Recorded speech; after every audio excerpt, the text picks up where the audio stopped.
perhaps we'll get a chance to raise that as a question later in the discussion. Just to kind of open things, the idea behind this theme is to try and get some kind of discussion going as to whether or not, and if so how, educators, teachers of various kinds at this university and other universities could play a distinctive role in activism on campuses and broadly. So each one of our speakers today are going to talk about this. I have no idea what they're going to say specifically on this theme, but each have 10 minutes. I'm going to try and be quite brutal about timekeeping again, so we can get through things and have discussion before 10 has to go at 7. And then after we get through all 4, we'll open it up to the floor for discussion. So I want to start with Ted. Ted Denton is a professor here in the sociology department. He's published extensively on critical social theory, philosophy of social and natural sciences, environmental sociology, and the history of ideas.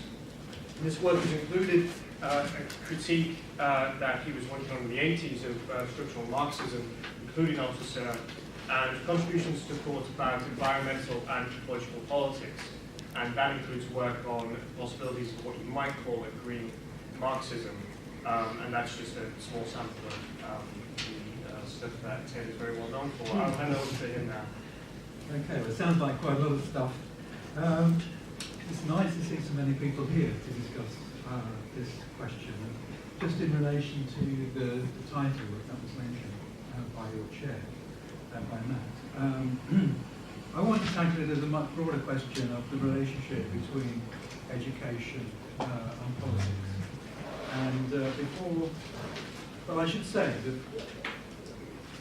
for the sake of this situation, I want to use the word activist or activism as overt public campaigning or advocacy for particular causes, something that's in some sense extrinsic to your role as a professional educator. But before I get on to that, I do want to say some things about that. But before I get on to that, I want to talk about what we might think of as the implicit or intrinsic political aspects of being an educator, and in particular being an educator in higher education. Because teachers don't just impart information, but actually enter into social relations of one kind or another with the people that they are teaching or attempting to teach. And those relations are asymmetrical in terms of power and in terms of knowledge or understanding, or at least the underlying assumptions are going to be. Otherwise you wouldn't have the professional role of an educator and people wouldn't be volunteering to the students in the institution. And I think that the mere fact that one as an educator is situated in a social relationship with students or pupils or whatever, itself has important political dimensions that one has to be reflective about as a professional. How is that relationship conducted? How do you manage the institutional, the moral, the intellectual, the practical asymmetries that are involved in that relationship? Do you exploit them in any way? Do you recognize boundaries, and so what sort of boundaries?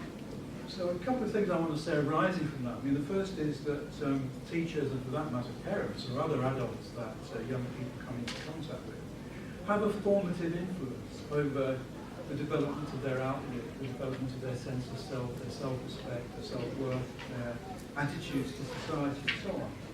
And because teachers in particular are in a very specific role in relation, I mean, you probably remember this in your own school days, certainly I did from my school days, that your teachers, the way that they conduct themselves, the way they live their lives, is subject to exceptional scrutiny. They're figures that loom quite large in one's memory of the formative influences on oneself. And so it seems to me that an important aspect of the politics of education is to be reflective about what kind of statement you make in the way that you live your life, in the way that you interact with colleagues, students, other employees of the university, and so on. So that's the first thing. The second thing is that the substantive content of what you teach may often be politically or morally controversial. In the social sciences, that controversial character of the material you're dealing with is usually pretty much obvious, but I would say that in most disciplines, including the natural sciences, there are political aspects, there are ways in which either the knowledge itself or the potentials for its application raise important political questions. So the issue is, how do you deal with the fact that you are teaching a potentially very controversial content? In my case, as a sociologist, it might be issues around welfare reform, it might be issues around the privatisation of the health service, or in my particular case, questions about whether you could have a sustainable or socially just society consistent with capitalism. Now, I think every teacher has to take has to be reflective about how they deal with that fact, because it's clear that your students are going to have a diversity of opinions. They may well be influenced by the way in which you present material to you. And you have to be, I think, responsible as a communicator, really, about how you deal with all the issues that arise from that. And I just want to specify a couple of ways of dealing with that, just to open up a discussion. And one is, I think many teachers try to do this, is to give a dispassionate account of rival positions and leave it to students to make up their own minds what their views are going to be. I think there's a real problem about that, in the sense that it's very difficult to do that without actually giving away, even unconsciously, where your own position lies. And also, if the students don't actually know what your position is, how do they evaluate the quality of your presentation of different points of view? So, I mean, the position I've tried to adopt, and I think it also has problems, but it's the best I can think of, and that is, I try to give a dispassionate account of different points of view, even ones I disagree with strongly, perhaps especially ones I disagree with strongly, but actually make it clear to students where my own position is, but also actually to say in brackets that position is provisional, because throughout a life in education you change your own position on these things, so it's not actually an open and shut, once and for all kind of thing.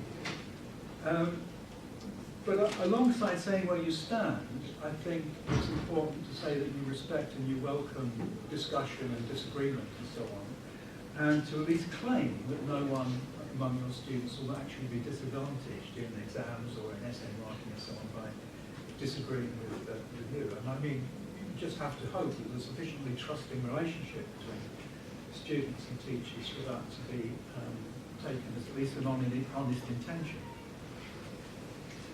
Well, the third thing that arises, or a third set of issues that arises out of being an educator, because you are not just in the abstract an educator, but you are actually performing a particular professional role in a particular institution, in a particular society, at a particular time. And that institution has intrinsic to it all sorts of power relationships and conflicts of interest and contradictions and so on. And it also exists in an external social political environment in which external policies are shaping, reshaping, distorting even the work that you do as a professional within an institution. And so, I mean, if you consider things like the introduction of student fees, the marketisation of higher education in this country, commodification of knowledge, the enormous pressures in terms of this kind of very, very dodgy concept of impact to actually link research to applications in the commercial field. All of those things which are pressures on the university, I think, quite a powerful influence on the way we teach, the kind of research we do, the availability of research grants and so on. I mean, all of that means that actually in order to perform without hypocrisy and with any degree of moral consistency, your role as an educator, you have little choice but to be involved in institutional politics, to be fighting for a particular vision of the values and priorities of higher education, and perhaps even beyond that, to enter into kind of wider struggles. It's going. Student funding. And that does pose other questions about what is the nature of the university, who do we take as the nature of the university and its role in society. And I have views on that, but I've only got 10 minutes, so I'll kind of move on and just address this whole question of activism. How long have I got? I don't know my 2 minutes, right? Speaking for myself, I look back and I think the way I conducted my relationship between my work as a teacher and researcher in the university and my politics was actually for the first 10, 12 years or so of my career. That's actually between I almost said 1870, it's 1970 and 1981. I was very actively involved in the local trade union movement. I actually also was involved in linking up academic trade unionism actually with technicians and other skilled craft workers in the university, in the union ASCS, which no longer exists, and in the local Labour Party, arguing from a sort of Marxist platform within the Labour Party. Well, that was something like 10 or 11 years that I was doing that, and it was kind of fairly classic division between my work as an academic and my trade union activity. Well, the impact of having 2 kids and having to bring them up and the politics of that intervened, and actually gave me time to rethink all of this. And in the early 1990s, I got together with other people. I mean, I'd been thinking that time that my sort of political activism had been largely on the trade union and Labour Party left, and actually organisations to the left of the Labour Party too. And I appreciated that my own love of nature and concern about the environment was completely missing from my political practice, and also all sorts of personal things were missing as well. And I got together with other people, other academics in the main, to form the Red Green Study Group, which was actually to sort of recognise that our role, if we had a role at all in politics, was to make use of our intellectual skills, of the leisure that we had, if you like, as teachers and researchers in the university, to do more studying, to more thinking and so on about many of these issues and others. And so the idea was to actually somehow bring together a synthesis of red and green thinking. I think that actually was influential in shifting the culture, particularly the culture of the Green Party, but to some extent the culture of the rest of the left. And I'm not saying that we were the only groups involved in that, but I think a wide spectrum of people doing that kind of thinking. And it's made me think that actually going back and thinking about colleagues of mine, such as Peter Townsend, Harold Wolpe, Mary McIntosh, Paul Thompson, Ken Thomas, and others, they all of them in their own way had significant effects on the political culture.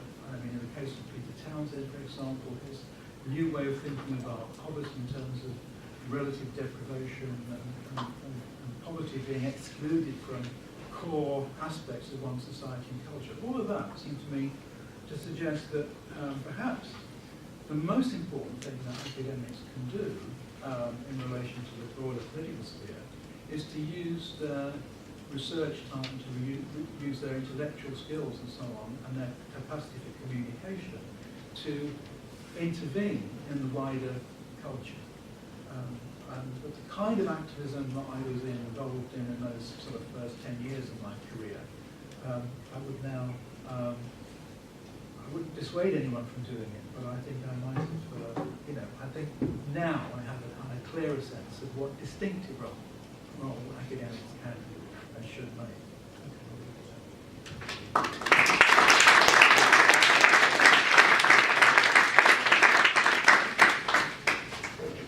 Okay, next we're going to have Timo Uten. Timo has studied at SOAS in Sussex before he came here to teach at Essex. He's been a teacher at UCD as well, University College Dublin and at Groningen. He's been a lecturer here in the philosophy department for I think 3 years? Two and a bit. Yeah. And Timo's research is on a range of issues that I think are relevant to some of the things we've been talking about today and maybe tomorrow. including critical social theory, first and second generation Frankfurt School, the moral limits of markets and commodification, and sexual objectification. Yes, thank you very much. I will try not to read this, but I put this together quite quickly, so I apologize in advance if it doesn't make much sense. I'm finding that the title of this panel, whether this question mark or without it, poses a dilemma for me, because on the one hand, I don't want to call myself an activist, and I don't think that academics ought to be activists just because they're academics. But on the other hand, I do also believe that our task as academics is to educate students and to become critical and political minds who will question authority, challenge established way of thinking, and ultimately, I guess, change the world. Right? So there is, as it were, an activist dimension to that. I won't tell you what I did in 1981 because I think it will probably involve Lego. but as I was thinking about the topic of today's talk, I was thinking back further along, because what the stories that I know about student activism are stories from the 60s and 70s that I was usually told by my high school teachers, right, who were active then. And that got me to think that say that 50 years ago, roughly speaking, universities, as you know, became those hotbeds of activism that we're now commodifying as a student attraction in Topper. And I think that it's definitely right that in the aftermath of 1968, many young academics who had been appointed, as it were, after that time, did see themselves primarily as activists. But it's worth remembering that it was first and foremost always students who were activists and not staff. Seems to me that's certainly numerically obviously true, but it's also kind of true in the way the history of student radicalism has played itself out. It was often students who pushed academics to be more radical, and then some of those students, of course, themselves became academic and then stayed radical. But I think it's worthwhile kind of pointing to that. And I always thought in my own life, and also from those stories, that the life of a student is kind of particularly suited to activism, right? And that's not only because students are naturally young and radical, or because you come to university and you meet lots of people from lots of different backgrounds, and the radicalism is kind of something that's always in the air, but it's also actually because the institution of the university and the life that students live, I think, encourage attitudes and values that are conducive to activism. So let me just say why I think that, and then also say why I think the danger is that that's not longer the case. So until recently, I think it's true to say, this is certainly the German experience, and I think it probably wasn't that different here. Until recently, students followed loosely planned programs of study that included a lot of opportunities for extracurricular activities, and they were asked to take responsibility for their own education. And they thereby developed capacities for criticism and reflection, which I think then they also extended to other areas of life outside the academy. And at the same time, I think it's also true, it was certainly true for me, that the life of a student is characterized by a certain kind of existential instability and openness, which fosters the willingness to challenge tradition, to pursue alternative lifelines, and perhaps more generally speaking, undertake what John Stuart Mill has famously called experiments in living. I'm telling you this for two reasons. I mean, the first is that I have the impression that that student life that I've just described is no longer the most typical student life, that it does no longer exist, or at least does no longer exist for many students. That is to say that many students no longer think at that time at university in that way. And I think that's unfortunate, because I think that thinking of yourself as a student in that way is probably the reason why you become an activist, right? And being in a position where that's how everyone thinks student life is like is a kind of condition of fostering activism. So this is the kind of first reason why what I wanted to tell you is this kind of little view of how I see, perhaps in a kind of naive and caricature way, the traditional view of the student. You know, the loose studying, lots of spare time, being together with other like-minded people in an institution which fosters this kind of openness. I think that's what breeds activism, right? And the second reason I'm telling you this is that it seems to me that I have to say something about the demise of that sort of approach to student life and the basis of my research on the moral limits of markets. and in particular on commodification of higher education in this country. This is some things that I'm currently doing. I know that some of you have had some kind of good or bad luck, depending on how you see it, on sitting through my seminars on those topics, reading the Brown report with me. What I think essentially is that commodification is to blame, or at least partly to blame, for the decline of the traditional political student activism. And when I say the traditional political student activism, I don't mean anything that is traditional, as it were, in the kind of sense of conservatism, but traditional in the sense of the forms of political activism that were extremely common in the 60s and the 70s and perhaps even into the 80s, and which now are only pursued by a very small minority of people. I know that some people, and probably this is a self-electing group, so there are probably quite a lot of people here who still pursue this sort of activism, and I'm proud to see this and really happy, but I think it has definitely become decimated recently. And I'm talking about the kind of activism that you don't undertake in order to beef up your CV, right? So I'm not talking about, you know, I don't know, pole dancing societies or something like that. Now, again, I still kind of could be accused perhaps of being kind of deviating from my topic. So if you were asked me how I see my role as an educator, I think what I would say is that I'm less interested in being an activist, and I'm more interested in providing, through my role, the educational conditions of activism. Right? So I think that is quite partly similar to what you said, Ted, I think. So I don't think it matters particularly whether an academic is an activist himself or herself, but it does matter whether the kind of education they provide to the students prepare them for activism. Right? And I think in general that doesn't mean that we should, as it were, role model activism. And if you go to enough management meetings in this university, you will notice that role model is now a verb, so that was not a mistake.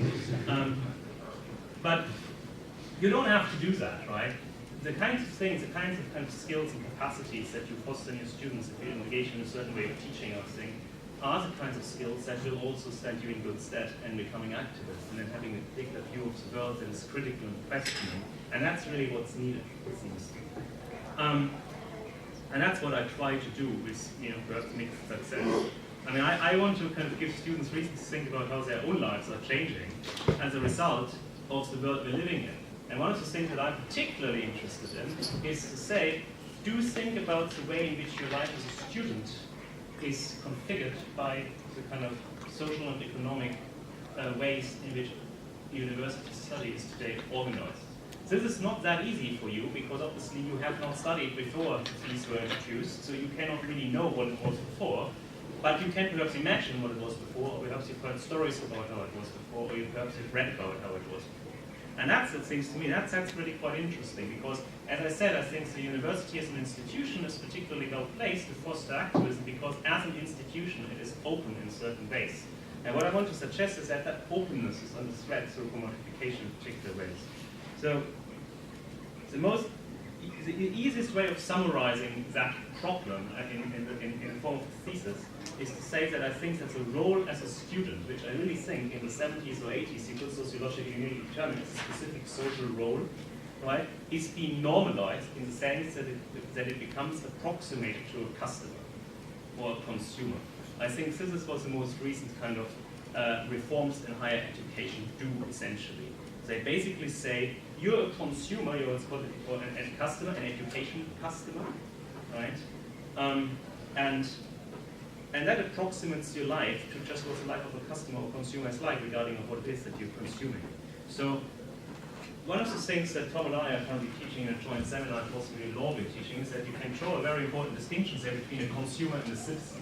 And now that for radical political philosophy, it's not necessarily, for radical political activism in particular, it's not necessarily the most kind of best subject position to think of yourself as a citizen.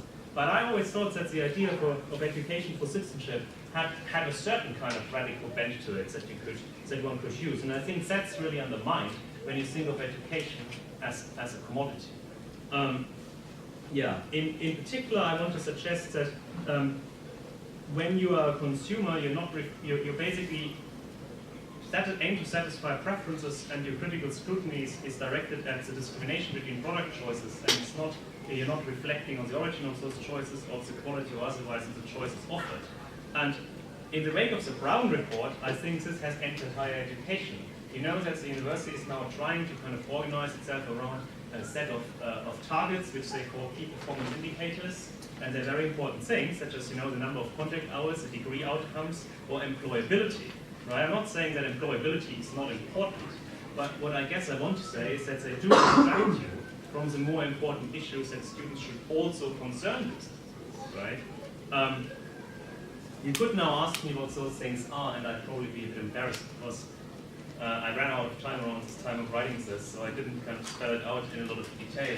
But I think, roughly speaking, I think learning to learn autonomously and to be able to use what you learn in your life, living autonomously and extending in particular the skills that you're learning beyond the social world, in the social world beyond the academic study, and becoming socially and politically active. I think those are the kinds of things that you can learn in a university specifically. And while those are not the things that you can very easily summarize in, as it were, formalized testing, those kinds of things will make it possible for you to live afterwards the lives that you want to live, I think, if you do them right.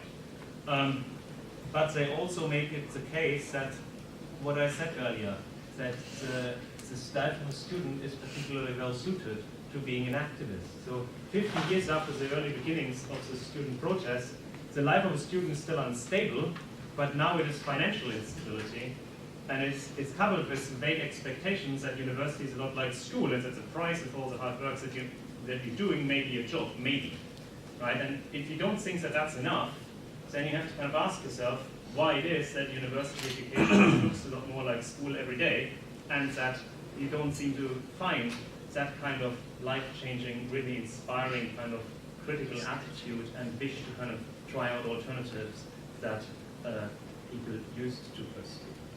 So I think I'll leave it at that.